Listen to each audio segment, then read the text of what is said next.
ayon kay Boying Rimulya, mas importante daw na imbestigahan si Leviste kaysa doon sa Cabral files.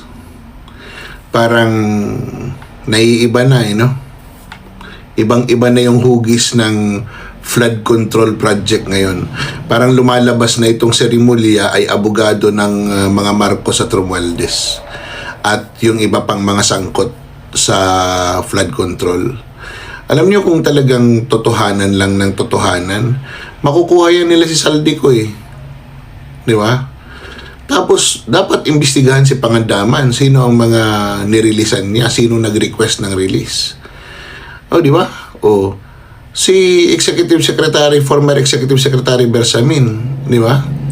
Yung tinatawag nilang bagman ni Marcos, yung kwento tungkol sa pagbili ng bahay doon sa Forbes Park nitong Jojo Cadiz, at si Saldico, dalawa daw sila bumili ng bahay para lagayan lang ng pera. Itong mga bagay na to dapat iniimbestigahan ito. Hindi yung Leviste ang pag-uusapan. Kung may problema, kasuhan nyo na yan. Di ba? Kasuhan nyo na yan. Ito si Ombudsman Boying Rimulya, parang siya na nga yung hudikatura Parang siya na rin ang nagdidikta sa Sandigan Bayan kung anong gagawin.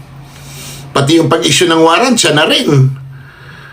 Parang wala ng Sandigan Bayan. Di ba?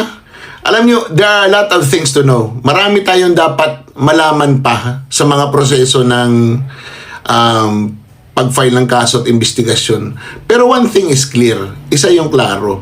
Hindi papunta doon sa gusto natin o gustong malaman ng taong bayan yung investigasyon na ito na ginagawa ng ombudsman. Hindi papunta ron. Papunta siya doon sa pipiliin lang kung sino. Kaya nga ito sila Alcantara, ito sila bumabaliktad. Tapos kinukonek na naman kay BP Sara na si BP Sara daw ang kausap nila na pag maupo daw si BP Sara, bibigyan sila ng mga pwesto. How nasty, Doon na nila dinadala yung kwento. Palaging may component ng Duterte. Napaka-insecure ninyo. Yung administrasyon na ito napaka-insecure. At hindi ko alam ito ang administrasyon na to. Maraming spokesperson maliban kay Jose Claire Castro. At isa dito, si Rimulya.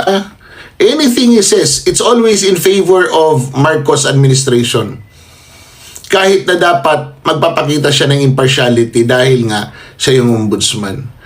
Alam niyo nakakalungkot dahil although 59% sa survey daw ang nagsasabing mapapanagot ang mga taong involved sa flood control, I don't think it will happen.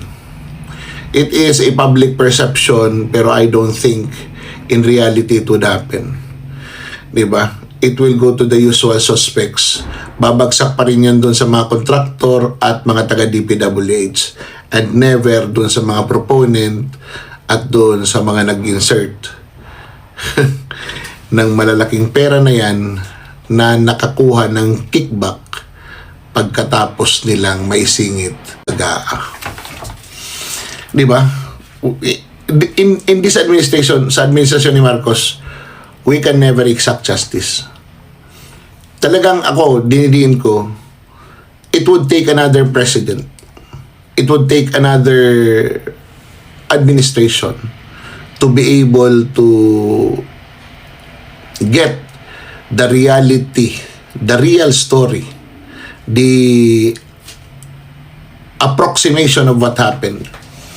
Sino ang mastermind, magkano ang nakuha, sino-sino ang naghatian, these things. It cannot be done in this administration. Kahit anong gawin, may tatabunan at may tatabunan. Marami ang tatabunan. And in fact, yung mga binanggit ko ng mga pangalan, they have never been investigated. They are looking at a different direction. O paano? May sayad ang bayot na trinidor ng ina niya.